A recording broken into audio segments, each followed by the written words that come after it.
Okay, now let's learn all A is B. All A is B. It means everything that comes inside A must come inside B also. Everything that is A has to be associated with B. Okay, so this is circle A, and this circle A should be there inside B. This should be inside B. All right, so all A must be inside B. This is how the drawing we draw. I'll tell you one more way. This circle is A and the same circle is B. In this case, what is happening?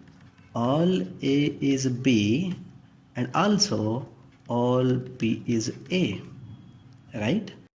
This is just a possibility, but whenever you're drawing statements, you should not follow this. Whenever you're drawing statements, you should always draw this circle. This just has to be there in mind.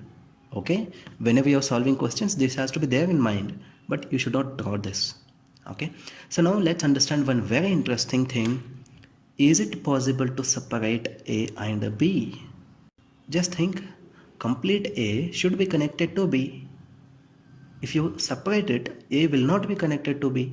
So what is the meaning? It is not possible to separate A and B. Clear? Now let's understand one thing. Whether all A is B, is it same as all B is A? Think and analyze. All A is B. A will be inside B. All B is A. B will be inside A. All A is B and all B is A. They both are not same. This condition is not always true, but it is just a possibility when they overlap. Is that clear? So now let's move on to the next one.